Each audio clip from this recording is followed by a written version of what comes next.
The opinions expressed on this program represent the viewpoints of individual authors or contributors and do not necessarily reflect those of Troy University. This is EconVersations, a joint production of Troy Trojan Vision and the Manuel H. Johnson Center for Political Economy. Now, here's your host, Dr. Dan Sutter. Hello and welcome to EconVersations. I'm your host, Dr. Dan Sutter of the Johnson Center for Political Economy at Troy University. Political strategist James Carville coined the memorable phrase, "It's the economy, stupid," during Bill Clinton's 1992 election campaign. Economic conditions clearly impact American elections. So how is the economy doing as we head toward a presidential election? The current state of the economy seems more contentious than ever, as by some measures the economy is improving, with inflation having fallen while GDP growth was unexpectedly strong in 2023. Yet many Americans report that they're struggling more than ever to make ends meet. Are some Americans voicing their opposition to President Biden when they say that the economy is doing poorly? Aggregate economic statistics only tell a part of the story. So today on EconVersations, we'll be doing a deep dive into where the economy stands today. Joining me on the show today to help dig into the numbers is Dr. Vance Ginn, the founder and president of Ginn Economic Consulting. Dr. Ginn earned bachelor's and doctoral degrees from Texas Tech University and has taught at Tech and Sam Houston State before moving into the public policy world, where he previously had worked for the Texas Public Policy Foundation and the Pelican Institute, and has also served as an economist with the Office of Management and Budget.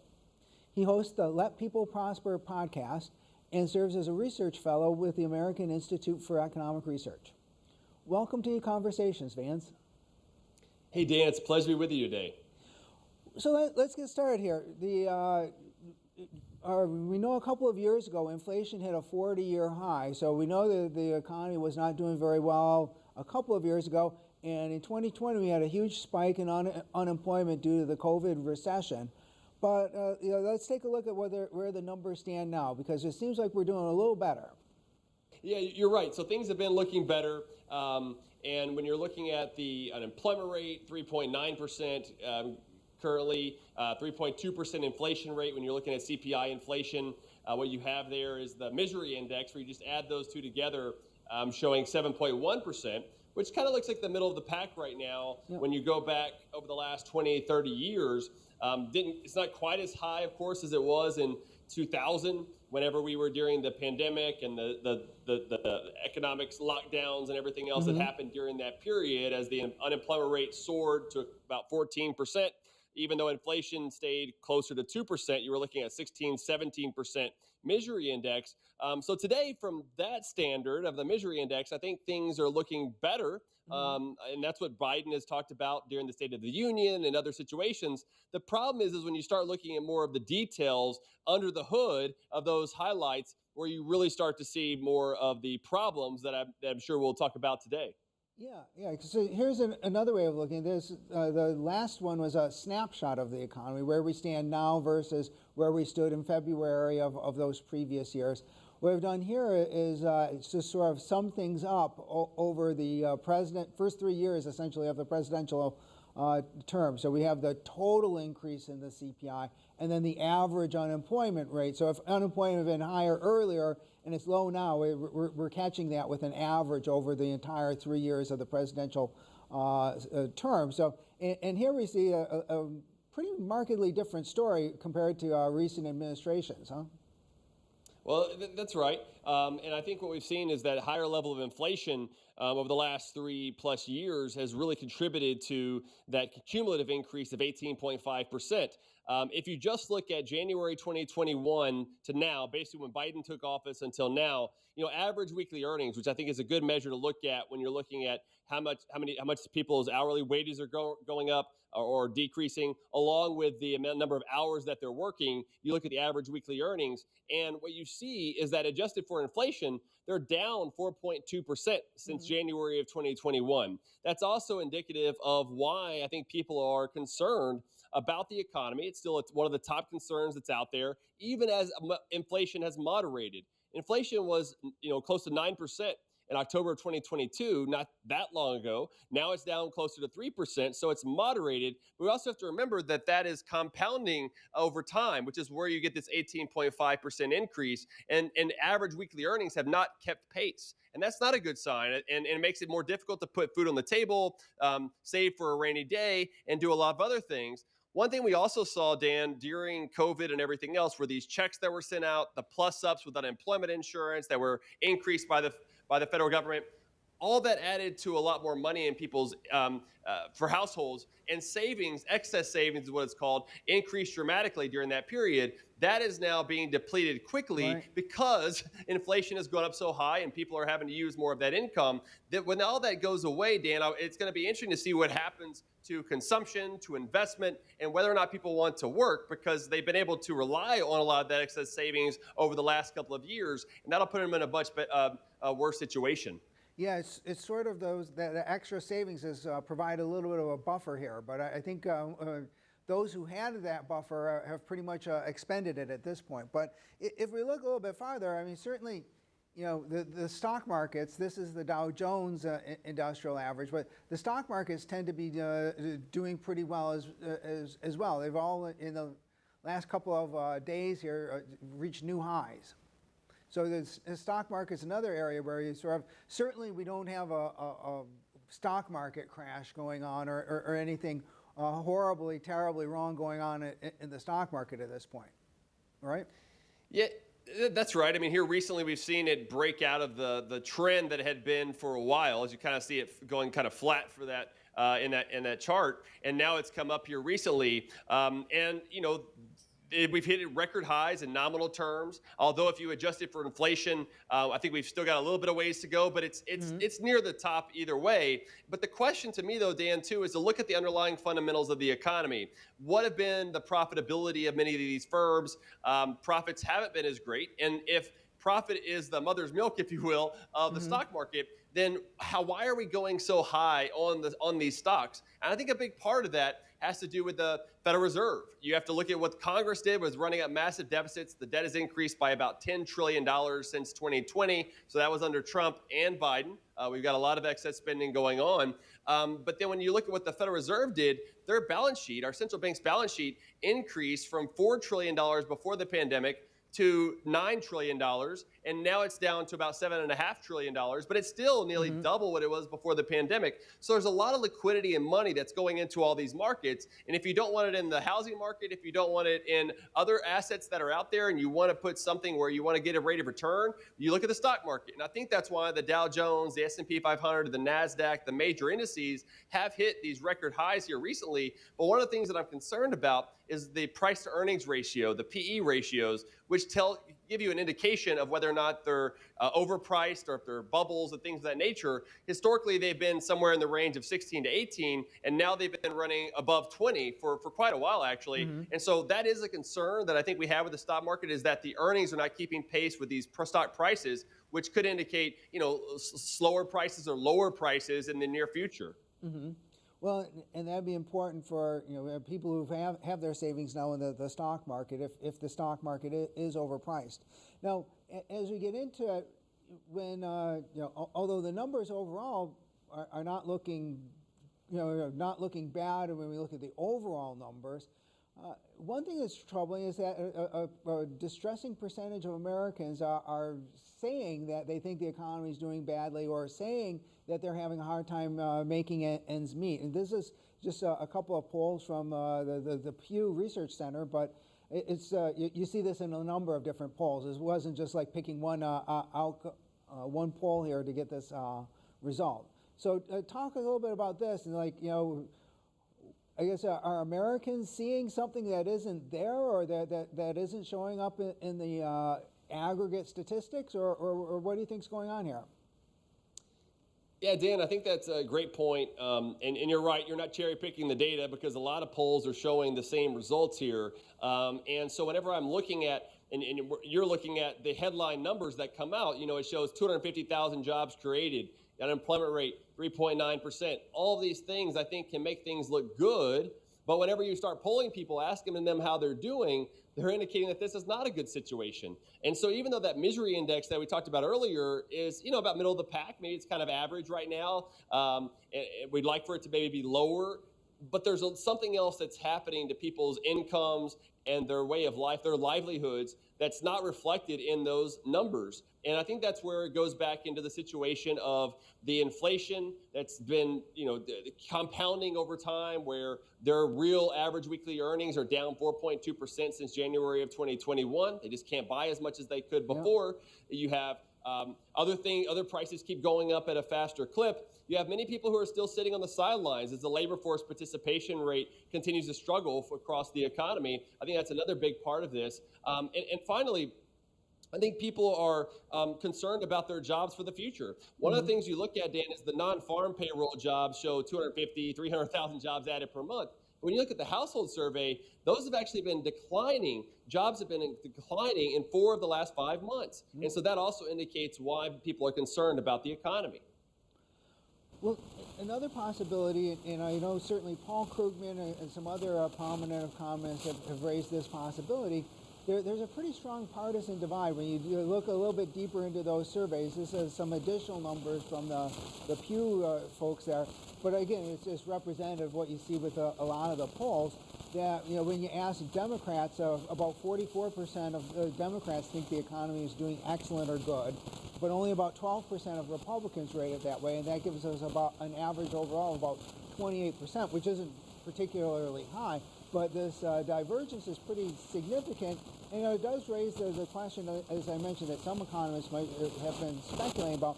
Maybe Republicans just don't like Biden, and it's maybe wishful thinking or projection for them to think, oh, the economy's doing so terrible. But then, I personally think that there's some objective truth out there. So we do need to look at these numbers, and if it was only in the heads of Republican voters who think that the economy is doing bad, I guess we would want to dismiss that. But that's why we've got to dig into these numbers a little bit more here, right? Well, yeah, that's exactly right, Dan. And one of the things that I would highlight from that survey you just put out there was only 44% of Democrats think it's excellent or good. So yes, it's down to Republicans, so that may be a reason for politics and everything else that's going on. But even the Democrats are saying that less than a majority of the Democrats are saying that this is not an excellent or great economy. And so I think that's reflective of a lot of the discussion that we were having here today, is we've got to look underneath the headlines. That's great, what we see on TV, but let's make sure we actually see what the facts are behind that. Other parts of the labor market has also been that people are working more part-time than full-time, and they're taking on multiple jobs. That's also not a good situation for a lot of families across the country. Well, one thing to jump off here is that when we think about the CPI particularly, that's an average. And so, they're trying to measure the market basket. They're taking a market basket of goods, but that's like one sort of standard or a typical market basket, and not all prices go up the same rate. So that means that if you want to think about the effect of inflation rate that some people face is going to be different from that average CPI number. So if you could talk a little bit more about this for us. Yeah, that's a great point. And, the CPI, the Consumer Price Index, is this basket. They go out and they measure about 60,000 goods, services they put into this overall basket. And they do this on a monthly basis. They have a base year of 1982 to 84. And we know that a lot of things have changed since then. So there's different biases that are involved: substitution bias, income bias. There's different ones that are a part of this. But it does at least give us something to be able to look at what the changes are over time for this basket of goods and services, even if it is an average. But there certainly has been increases in food and energy. Some of those are coming down now, which is bringing down the headline number. But even the core CPI, so exclude food and energy, so you just look at the more stable prices, those are up nearly 4%. And what does this really matter? Well, the Federal Reserve has a target inflation rate of 2%. Now, they like to look at the Personal Consumption Expenditures Index, a different measure of inflation, which is also running around 3%. But regardless, all the inflation measures are running well above 2%. Mm-hmm. And some are saying they're going to cut interest rates about 3 times this year. I think that's very optimistic because inflation is continuing to run hotter. And over the last couple of months, the rate of inflation annualized has been close to 7%. So I think we've got a lot of other problems within this inflationary picture, which is what reflected by the data, the statistics that you put up on the screen. And one reason why I still have a lot of concern for what's going on in the future of the economy. If they can't cut interest rates as fast or as much this year, what's that going to do to the stock market? Right. What's going to do that to mortgage market and other things that are going to be reflective in a slower economy and less economic growth and fewer jobs being provided? Well, those are excellent points. And one other thing I'd add in there is that we've seen a lot of inflation in food and energy, especially over the last 3 years. Those were a couple of the areas that have been the highest. And the statistics, consumption statistics show that lower income Americans spend a higher percentage of their budget on food and energy. So that's one thing. Yeah, there are some reasons for excluding that for like the core inflation, but for many Americans, lower income Americans especially, who probably don't have the extra savings to afford somewhat higher prices, they're facing, if anything, probably a little bit they've faced a little bit more inflation over the last 3 years than that 18.5% run-up has shown. Yes, exactly right. And I think another thing too, Dan, that I know you looked at some of this and I have as well, is of course it's also different depending on which state you're in. Yeah. I'm in Texas now, you're in Alabama. That's going to have slower growth rates in the cost of living, this basket, than places like California and New York. Right. And then we wonder why people are moving with their feet from those high tax, high cost of living places to places that are cheaper and have lower income taxes and other deregulation and things of that nature.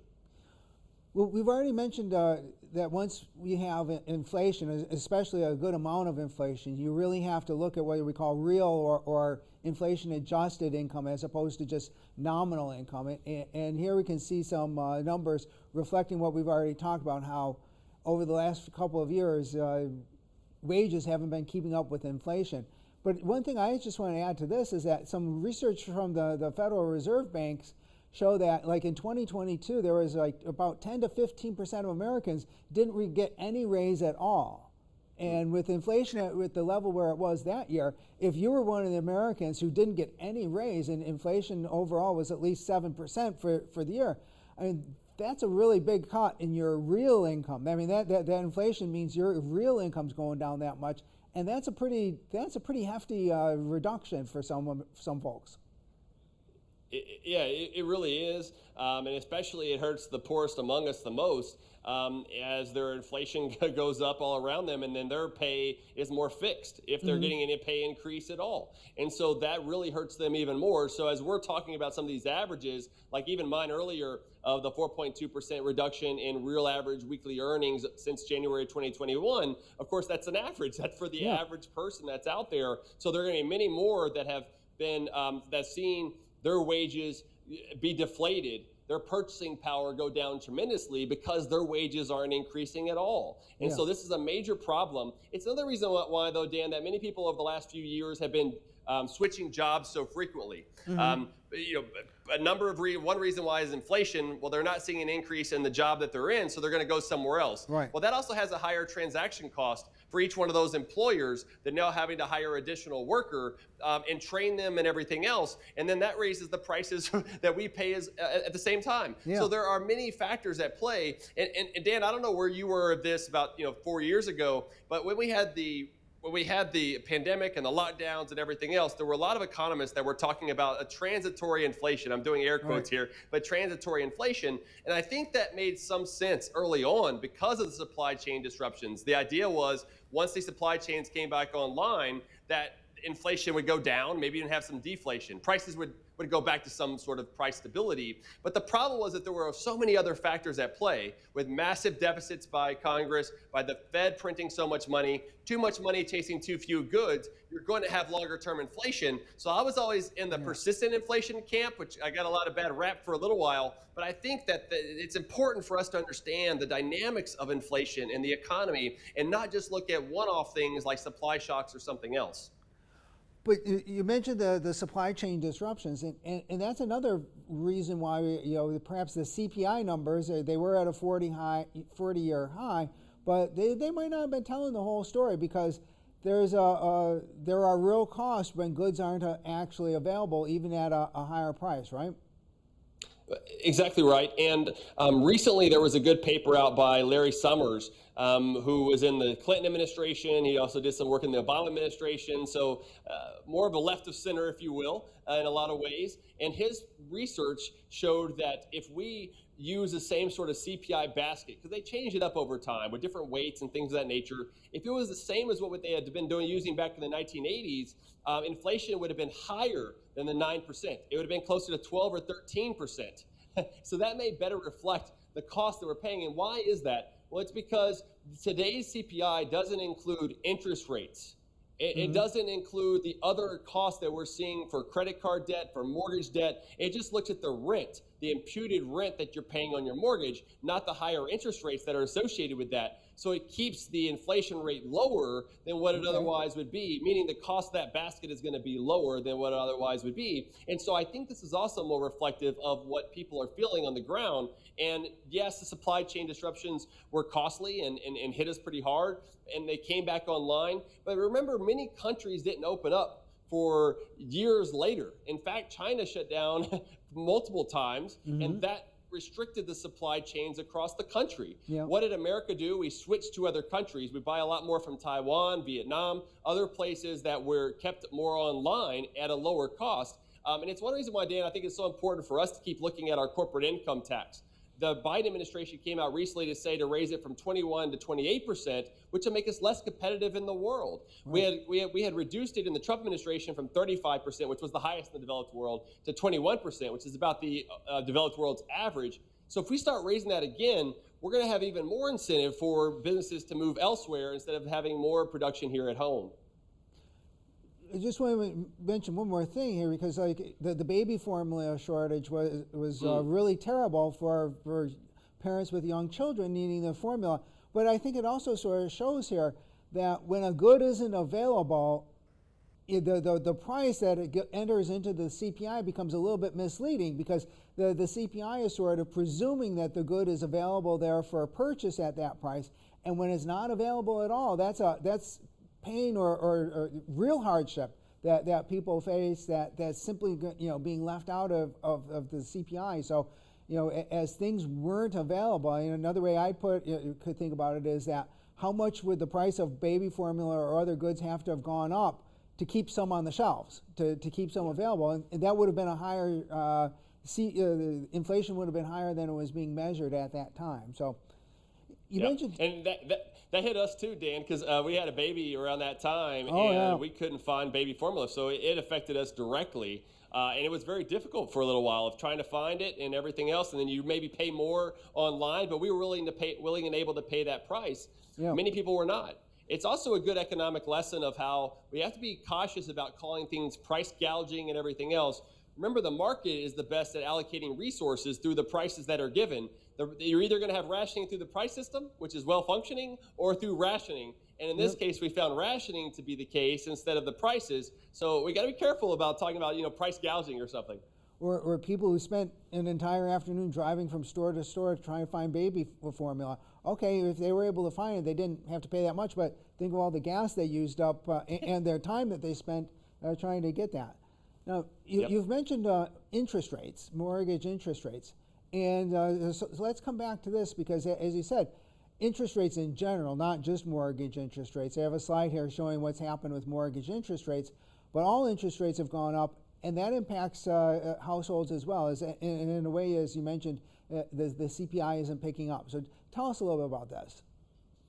Yeah, these interest rates are influenced a lot by the debt that Congress puts in place, right? So if they issue more Treasury securities, that pushes supply to the right, and it reduces the price, and it raises interest rates. But that also influences a lot of the other interest rates throughout the economy. It also is influenced by the Federal Reserve, our central bank, where they have a target federal funds rate, which is the overnight lending rate between banks. So basically, it's telling you how much the cost of credit is going to be across the country. And they had it basically at zero, essentially zero, for a couple of years during COVID to really allow for more liquidity into the marketplace. This is also when they increased their balance sheet from $4 trillion to $9 trillion. And then in July of 2022, they began to raise, or around that time in 2022, they began to raise that federal funds rate up to where it got to 5.25 to 5.5%, where it's at today. And they've been pausing now for a while and not changing it. But during that time, we saw very low mortgage rates, which are connected to the 10-year Treasury note rate that the Treasury puts out there with their debt and debt. That's also influenced by the Federal Reserve. That's why I'm bringing this all together.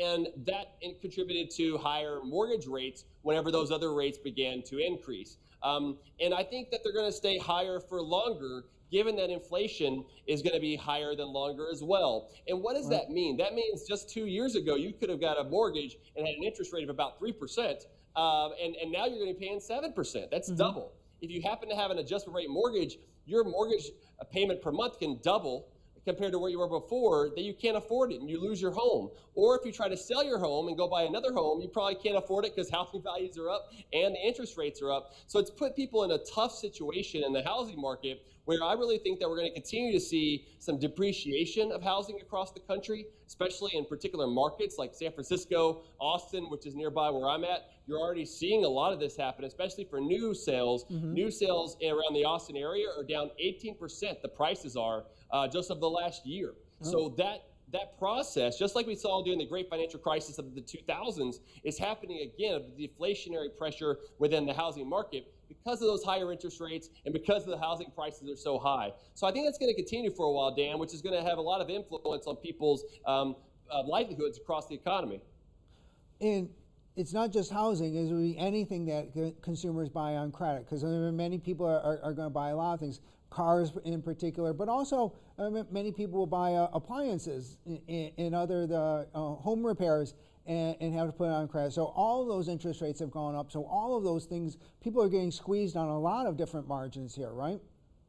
That's exactly right. And credit card debt, right, has reached $1 trillion.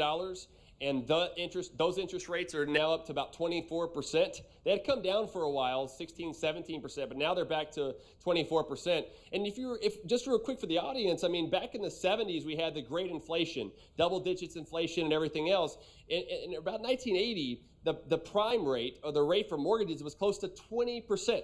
So even at the 7%, we're still getting a relatively good deal, historically speaking, but it feels very expensive today. This is one reason why I've been so adamant about the Federal Reserve cutting its balance sheet and Congress stopped spending so much and running at massive deficits. Because if we don't, we're going to run into the same sort of problem we did during the 1970s, and then we're all going to be facing higher interest rates, higher inflation, and less economic opportunity.